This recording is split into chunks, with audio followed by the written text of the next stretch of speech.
कि जगत में वही स्त्री परम धन्य है जो पातिव्रत धर्म को धारण करती है। जैसे जगत में वही पुरुष धन्य है जो वैराग्य युक्त अंदर से राग रहित होकर कहीं भी हो, चाहे गृहस्थ में हो या विरक्त में हो, भगवान का स्मरण करते हुए भगवत समर्पित जीवन है। ऐसे लिए स्त्री के लिए एक सुदृढ़ भगवत प्राप्ति का मार्ग है, जो घर परिवार में रह रही अपने पति में भगवान की भावना करना। मेरे पति ही मेरे भगवान हैं, ऐसी भावना से आठों पहर उनकी आज्ञा में रहना।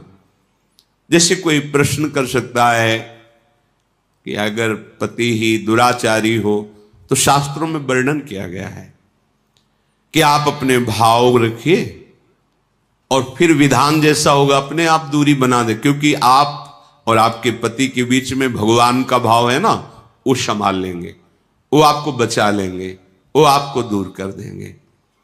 ऐसा भी हो सकता है। अलग अलग मायाकृत रूप हैं और आंतरिक भाव में जाएंगे जब विचार पे, तो आपके ही कर्म का फल भुगताने के लिए ऐसा स्वभाव वाला पति दिया गया है, ऐसी भावना। तो हमारे ही कर्म निश्चित, अपने कर्म के प्रभाव से ही पति का वरण होता है। अनुसुईया जी ने कहा, पत्नी का एक ही धर्म एक व्रत नेमा, काय वचन मन पति पद प्रेमा। शरीर से, मन से, वाणी से एक ही धर्म, एक ही व्रत, एक ही नियम, पति को भगवान मानकर उनकी आराधना करना। इसमें रुक कर हम वार्ता करते, जैसे शास्त्र सिद्धांतों का जब कभी वर्णन होता है तो आप लोग समझ नहीं पाते हैं और कहीं की बात को कहीं जोड़कर असंतुष्ट हो जाते हैं।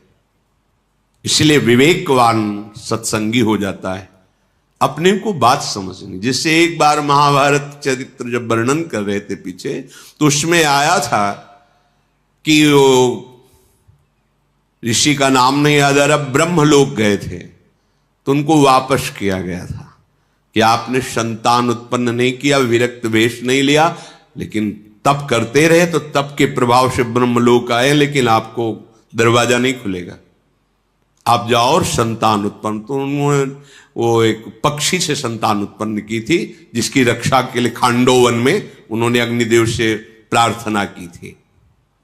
इस प्रसंग को सुनकर किसी गृहस्थ ने कल प्रश्न किया था कि हमारी पत्नी बहुत परेशान है क्योंकि संतान नहीं हुई। तो लोक धर्म और कुल धर्म, वेद धर्म और भागवत धर्म और प्रेम धर्म, कहां की बात पकड़ी तुमने? लोक धर्म की। हो कौन? प्रेम धर्म के उपासक, जो भगवत धर्मों जीत के निज प्रेमा ठहरंत, राधा वल्लभ लाल की विमल ध्वजा फहरंत, भगवत धर्मों जीत के निज प्रेमा ठहरंत, निज प्रेमा ठहरंत नेम कछु परसत नाही, अलक लड़े दोला। जहां हमारे श्यामा श्याम उनके चरणों की उपासना, तो आपने लोक धर्म की बात को अर्जुन जी से भगवान ने अपने हृदय की गुप्त बात कही थी। कहा भी था, सर्वगुह्यतम बात है। क्या बात? सर्वधर्मान परित्यज्य मामेकम शरणम ब्रज, अहम त्वाम सर्व पापेभ्यो मोक्षयिष्यामि मा शुचा। यहां पाप शब्द को उच्चारण क्यों किया भगवान ने जानते हो? यह हमारे लोगों की बुद्धि का परिणाम। तुम सब धर्मों का त्याग करके केवल मेरी शरण हो जाओ। तो बोले महाराज पाप लगेगा, आपने ही तो धर्मों को उपदेश किया है। तो बोले वो मैं देखूंगा। अहम माने मैं, त्वाम माने तुम्हारे सारे पापों को नष्ट करके तुम्हें परम पद मैं प्रदान करूंगा। भागवत में एकादश स्कंद में लिखा है, जो भगवान श्री कृष्ण की भक्ति से युक्त हैं उनको देव ऋण, मातृ ऋण, पितृ ऋण, कोई भी उनके ऊपर ऋण नहीं रहता, वो ऋणों से मुक्त हो जाए। ये बात नहीं सुनने को मिले। अरे बहुत बढ़िया अवसर मिला है, प्रभु को अपना मान करके उनको रिझा लो। अगर आप प्रभु के चरणारविंद का आश्रय लिए हुए हैं तो श्री कृष्ण से बढ़कर कोई पति नहीं है, ये परम पति हैं। मीरा जी से जब राणा का शरीर पूरा हुआ तो कहा गया सुहाग मिटाओ, बेंदा हटाओ, ये कंकण उतारो, चूड़ला उतारो। तो उन्होंने कहा नहीं नहीं, तुमने जिसे पति माना था वो मैंने माना ही नहीं। मेरे तो गिरधर गोपाल दूसरो न कोई, जाके सिर मोर मुकुट मेरो पति सोई। हमारा चूड़ला अमर, हमारा सुहाग अमर है। अगर आप वैष्णव हैं, भगवत अनुरागी हैं, प्रियालाल की शरण में हैं, लौकिक सिद्धांतों की जहां चर्चा हो रही हो वहां प्रणाम करके सुनना है, पर यह ध्यान रखना है कि हमें जाना कहां है। इस समय 12 बजे हैं, ये ट्रेन हावड़ा स्टेशन से यहां आई है, छूट करके लखनऊ जा रही। सुन के तुम उसमें चढ़ जाओगे क्या? तुम्हें पता नहीं तुम कहां किस स्टेशन में जाना है, कौन सी ट्रेन में बैठ, बोले वो आवाज दी ना उस ट्रेन में बैठ गए तो पागल माने जाओगे कि नहीं माने जाओगे? भैया ये स्टेशन है जहां बैठे हो, सत्संग स्टेशन। कहां जाना है? हर ट्रेन यहां से गुजरेगी, हर ट्रेन। सनातन धर्म, लोक धर्म, वेद धर्म, कुल धर्म, पातिव्रत धर्म, हर धर्म। तुम हो किस धर्म की यात्री? बोले प्रेम धर के। बैठ जाओगे, पैसेंजर जा रही हावड़ा, फिर क्या करोगे? है? अरे इतना तो ज्ञान रखो, तुम्हारी टिकट कहां की है? तुम्हें निकुंज जाना है, तुम हो यात्री कहां के? हाई क्लास वातानुकूलित कक्ष के, जनसाधारण में घुस के मत बैठ जाना। कहां की है समझो। ये स्टेशन है सत्संग, जो जहां का है सबके लिए है। सब पकड़ के देखो, आपको परम कल्याण तक ले जाएगा। राम कृष्ण हरि शिव उपासक, गृहस्थ विरक्त, स्त्री पुरुष, बाल बच्चा, वृद्ध, नौकरी पेशा, कुछ भी कोई भी, सबका परम मंगल करने में समर्थ है सत्संग। लेकिन आप ये ध्यान रखना है, हम कहां के यात्री, हमें जाना कहां है, हमारा मार्ग क्या है। इसलिए कहते हैं साधक के चित्त का समाधान हो जाना चाहिए बहुत सावधानी से। जहां लोक धर्म की, वेद धर्म की, कुल धर्म की, अन्य धर्मों की चर्चा है, महामहिम है, सुन रहे हैं, लेकिन अब वो स्टेशन में बैठे नहीं सुनाई देता। वहां की ट्रेन आ गई है, उस प्लेटफार्म में खड़ी है, यात्री कृपया ध्यान दें, पहुंच जाएं। तो उस ट्रेन में बैठने वाला जाए, सब थोड़ी बैठ जाए। वो तो हमारी ट्रेन नहीं है, आराम से बैठे चाय पी रहा है और तुम जाकर उसमें बैठ रहे हो और फिर परेशान हो रहे हो कि हमें तो जाना मथुरा से वृंदावन दर्शन के लिए, और ये कहां पहुंच गए। तो तुम होश खो चुके हो, होश में रहो। सत्संग जो है ये बहुत बड़ा स्टेशन है, हर जगह भेज देगा। ये हर जगह भेजने में समर्थ है, हर जगह। यहां से हर ट्रेन गुजरेगी। आपके यात्री कहां के बनना चाहते हो, टिकट कहां के लिए, बस ये ध्यान रखना। इस बात पर ध्यान दे के सत्संग सुनो। सत्संग अमोघ वर्षा हो रही है। जैसे स्वाति का बूंद चातक के लिए जीवन होता है, केले पे पड़ जाता है कपूर बन जाता है, और मोती सीप में पहुंचते ही वो मोती बन जाता है, और सांप के मुख में पहुंचते विशाल जहर बन जाता है। वही बूंद अधिकारानुसार जहां जहां पहुंचा, वही स्वाति का बूंद अपना रूप धारण कर। इस सत्संग के मोती हैं, बिखरे मोती समेट करके तुम्हारे सामने फेंके जाते हैं। तुम किस अधिकार से स्वीकार करते हो? सावधान होते हुए तुम जिस मार्ग के पथी को, अपनी बात को समझना है। बकाया तो सत्संग है, सर्व मंगल करने वाला है, हमें सुनना है, पर हमें गहना वही है। देखो महापुरुषन ने सब रस गायो, देखनो ये है कि उनको हियो कहां ठहरानो। जहां हियो ठहरानो तहां गहनो। हमें पकड़ना है, हम किस मार्ग के पथिक है, हमारा मार्ग क्या है। उत्तम जो पतिव्रता होती है उसमें अपने लोग भी सम्मिलित हैं। हरिवंश पतिव्रत है जिनके, सुख संपत्ति दंपति जो जिनके। जैसे एक पतिव्रता अपने पति के सिवा जगत में कोई पुरुष ऐसा काम भाव से देखती नहीं, जानती ही नहीं। पुरुष शब्द केवल अपने पति के लिए, पूरी सृष्टि में उसके हृदय में है ही नहीं भाव कि कोई पुरुष है, ऐसा भाव ही नहीं। जैसे उत्तम महाभागवत के हृदय में अपने आराध्य देव के सिवा और कोई है, ऐसा भाव ही नहीं होता। केवल अपने चिद चिद लक्षणम सर्वम राधा कृष्णमयम जगत, जित देखूं तित श्याममयी है। ये उत्तम पतिव्रता का लक्षण। अपने केवल पति में ही प्रेम। द्वितीय, मध्यम परपति देखे ही कैसे, जो मध्यम कोट उसको दिखाई देता है, पर भ्राता पिता पुत्र निज जैसे, अपने बराबर है तो भाई जैसा भाव, अपने से बुजुर्ग है तो पिता जैसा भाव, छोटा है तो पुत्र जैसा भाव, पति भाव केवल अपने प्रीतम में।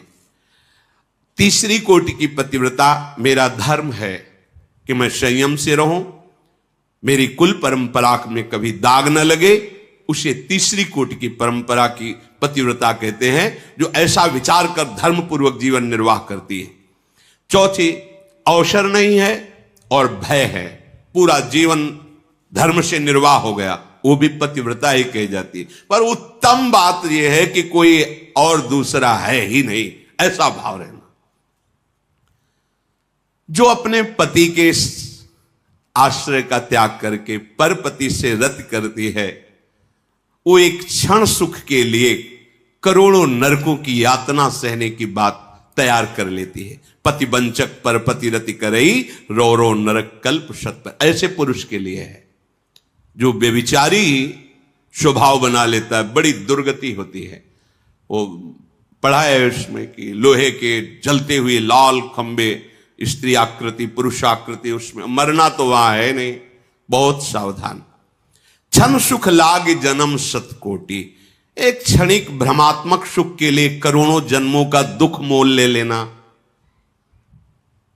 कल किसी ने सुनाया था, लिखा है कि आप तो बाबा जी हो, आप क्या जानो बच्चा ना होने पर कैसा दुख होता है, लोग हमें कितना गालियां देते हो, क्या क्या कहते हैं, तुम्हें इसका तुम तो समझा दिए केवल। हाँ, मतलब हमारे हृदय नहीं है। तुम अपने बच्चे से जितना प्यार करते हो उससे करोड़ गुना बढ़कर तुमसे प्यार करते हैं हम। तुम्हारा प्यार स्वार्थ युक्त है, इसलिए तुम केवल एक सीमा में रखे हो ना, एक पत्नी हो, भाई हो, दादा हो, चाचा, इतने में। और हमारा प्रभु हर मंदिर में, हृदय मंदिर में विराजमान है। आप क्या समझते हो? संतों को क्या समझते हो? रूखी बातें बोलते हैं क्या फुसलाने वाली बातें बोलते? तुम हमारी आत्मा हो। तुम अपने पुत्र को भी अपनी आत्मा की तरह प्यार नहीं कर सकते, केवल मोह जनित प्यार है। जो भगवान के चरणारविंद के आसक्त जन होते हैं, संपूर्ण चराचर जगत में अपने आत्मस्वरूप प्रीतम तक को देखकर प्यार करते हैं। अरे भूल जा, ये लौकिक धर्मों को भूल जा, उस धर्म में आ जिसके बाद आवागमन छूट जाता है। सो सब धर्म करम जरि जाऊ, जहां न राम पद पंकज भाऊ। क्यों भूल रहे हो? सर्वलोक महेश्वर भगवान कहते हैं, मुझे जिस भाव से चाहो मैं उसी भाव से मिलूंगा। तो तुम भगवान को अपना पुत्र मान लो। संसारिक गोदनामा में लोगे, कौन स्वभाव कौन सा उसके अंदर भाव वाला, कैसा, लेकिन सच्चिदानंद भाव वाले प्रभु को अगर तुम्हारी गोद में न खेलने लगे तो हमें बताना। भाव कर लो केवल। भावोत्सवेन भजताम रस काम धेनु है हमारे युगल सरकार। देखो ना, जिन्होंने भाव किया उनके अनुभव में आए। इनसे बड़ा और कौन हो सकता? और यही आते हैं, इनके सिवा कोई है नहीं। आपने पार्थिव भाव रख लिया तो पार्थिव रूप में आ जाते हैं, चिदानंद भाव कर लो तो चिदानंद रूप में आ जाएंगे। कोई शोक की गुंजाइश नहीं है। मनुष्य शरीर भगवत प्राप्ति के लिए मिला है। यदि संतान नहीं है, परिवार की कुल वृद्धि वाला नहीं, तो हमारा कुल कभी नष्ट नहीं होने वाला। तुम्हें हम पीढ़ी दिखाते हैं। हरि नाभिकमल से ब्रह्मा, ब्रह्मा से प्रजापति, ब्रह्मा से ये पूरी सृष्टि हमारा परिवार है। काहे को एक 4 हाथ की दीवार में परिवार को सीमित कर रहे हो? हमारा परिवार कभी नष्ट नहीं हो सकता। ये सब परिवार ही तो है। तुमने एक सीमा बांध ली एक छोटे से घर में, एक 4 लोगों के बीच में कि ये मेरा परिवार है। नहीं, चराचर जगत का स्वामी तुम्हारा मालिक है, तुम्हारा पितामह है, उससे सारी सृष्टि पैदा हुई है। तो हुए नाम सब कमल में ही ब्रह्मा जी, और ब्रह्मा जी के द्वारा ही सारी सृष्टि। तो हम एक ही बाप की तो संतान है। ऊपर पहुंचो, ब्रह्मा जी को कहा गया पितामह, बाप के बाप के बाप के बाप है सबसे बड़े, और उन्हीं के हम सब बच्चे हैं। तो हम हुए कौन? उन्हीं के तो हुए ना। तो ये सब कौन हुआ? हमारा परिवार ही हुआ। तन कितनी छोटी बुद्धि है। हमारे गर्भ से हो तो हमारा कल्याण होगा। भगवान हमारे हैं, दूसरा कोई न था, न है, न रहेगा। और राधा राधा राधा परम पद मिलेगा। बिल्कुल चिंता मत करो, ये भय अंदर मत रखो। लोक धर्म है तो उसे भी भगवत समर्पित कर दो, अगर नहीं है तो गर्ज रहा है भागवत धर्म, प्रेम धर्म, चिंता क्यों करते हो? चिंतन करो प्रभु का, भी परमानंद की अनुभूति हो जाएगी। कैसे तुम्हें अगर सबसे बड़े जनों का उदाहरण ना दे तो फिर आपकी समझ में नहीं आएगा। हम सब उन्हीं महापुरुषों के द्वारा पोषित हैं जिस मार्ग में आचार्य जन चले। विष्णु प्रिया जी के माता सची के पुत्र हुए, एक तो सन्यासी बन के अंतर ध्यान हो गए पहले ही, फिर महाप्रभु भी सन्यास ले लिए। कहां है? और सब नहीं है कुल परंपरा, लाखों करोड़ों असंख्यों उन्हीं के तो पुत्र हैं। हरे कृष्ण कृष्ण कृष्ण, यह है परंपरा। किनकी संतान हैं? आप पूछो महापुरुषों, कहेंगे हम नित्यानंद वंशी हैं, हम अमुक वंश, उन्हीं के तो हम सब हैं। एक छोटी सी सीमा में हम अपने कुल को मान लेते हैं। पूरा विश्व ब्रह्मांड में कृष्ण नाम जो जय को घोष प्राप्त हो रहा, कैसा आप देखो ना, बस एक सीमित बुद्धि से आप असंतुष्ट हो जाते हैं। मेरा नहीं, इसको और बढ़ाओ, मेरा, इसको इतना बढ़ाओ कि इस मेरा में सब समा जाए और कुछ बचे ना। सच्ची बात कह रहे हैं, काम बन जाएगा। ये छोटी छोटी बातों, अगर संतान मात्र होने से परम पद मिल जाता तो आप सबके माथे पे मुकुट रख के सिंहासन में बैठ के परम पद में पहुंच जाते। बिना हरि भजन के कल्याण शब्द नहीं है, मंगल नहीं है। बोले वंश परंपरा, फिर भूल मत करो, हम एक ही वंश के हैं, बंसी वाले के वंश के हैं, उसी का सारा वंश है। बेकार ये बीच में हम लोग क्या कहते हैं, हम हरिवंश हैं, हरि के वंशी, और नहीं है, हम सब हरि के वंश के। किसने प्रकट किया? हमारे बाप का बाप कौन है? आप हैं। ये भूल छोटी छोटी बातों में मत करो, आगे बढ़ो। अगर सत्संग नहीं मिला है तो भले कुढ़ते रहो ये बातें लेके। वो क्या कहते, ड्राफ्ट लेना, ड्राफ्ट क्या कहते, गोदनामा, गोदनामा तो धुंधुकारी का लिया था धुंधुली ने, पढ़ के देख लो। जब हमारे भाग्य में नहीं तो हम गोद में लेके क्या करेंगे? अगर उनको देना था तो यहां से पैदा करते, नहीं दिया है तो उन्हीं को बनाएंगे। तुम ही आओ, दूसरा नहीं, आओ हमारे नेत्र गोचर बनो, और हम जिस भाव से चाहेंगे आपको उस भाव से खेलना होगा हमारे संग। अभी निहाल हो जाओगे, निहाल हो जाओगे। वो पार्थिव बुद्धि समझ में नहीं आता, अब कैसे समझाएं? लाडले हरि के सिवा कोई है ही नहीं, इन्हीं को बना लो, इन्हीं को दूल्हा बना लो, इन्हीं को मित्र बना लो, इन्हीं को स्वामी बना लो, इन्हीं को पुत्र बना लो, इनको गुरु बना लो, इनको शिष्य बना लो, सब में राजी। संदीपनी जी ऊपर बैठे हो महाराज, जगत गुरु नीचे बैठे हुए, जिनकी श्वासों से वेदों का प्रादुर्भाव हुआ, वो हाथ जोड़े सुन रहे, शिष्य बने हुए, ये सब कुछ बनने के लिए तैयार है। श्री अनुसुईया जी ने सियाजू को पातिव्रत धर्म का उपदेश देकर कहा कि ये तो मैंने संसार के हित के लिए कहा है। सुन सीता तब नाम, सुमिरी नारी पतिव्रत करही, तो ही प्राण प्रिय राम, कहूं कथा संसार हित। हे सीता, तुम्हारा नाम स्मरण करके स्त्रियां पातिव्रत धर्म में स्थित हो जाएंगी, पातिव्रत धर्म का पालन करेंगी। तुम्हें तो श्री राम प्राणों से भी अधिक प्रिय हैं। ये पातिव्रत धर्म की शिक्षा तो मैंने संसार के लिए दी, अनुसुईया जी ने कहा। जानकी जी ने सुनकर परम सुख पाया, आदर पूर्वक अनुसुईया जी के चरणों में सिर नवाया। तब कृपा की खान भगवान श्री राम जी ने अत्रि मुनि से कहा, अब आज्ञा हो तो मैं आगे वन को जाऊं। प्रभु मुझ पर निरंतर कृपा रखना, अपना सेवक जानना, और कभी कभी स्मरण कर लेना। भगवान श्री राम जी कह रहे हैं, अपना सेवक जान के स्मरण कर लेना। ये सुन करके अत्रि जी प्रेम विकल हो गए। बोले, प्रभु आप हमसे कृपा की बात कर रहे हो? प्रभु आप हमसे कहते हैं कृपा कीजिए। हे नाथ, भगवान ब्रह्मा, महादेव, शनकादि और समस्त तत्वविद्ता मुनिजन आपकी कृपा चाहते रहते हैं। हे हरि, आप निष्काम उपासकों के लिए बहुत प्रिय और दया के भंडार हैं। निष्कामता में भगवान अधीन हो जाते हैं। जब कोई चाह नहीं और रात दिन भजन, तो भगवत साक्षात्कार देर नहीं लगती। पर जब कामनाएं होती तो होगा, पर समय लगेगा। पहले कामनाएं पूर्ण होंगी, फिर उनसे वैराग्य होगा, फिर आगे भगवत प्रेम होगा। अब मैंने जाना कि लक्ष्य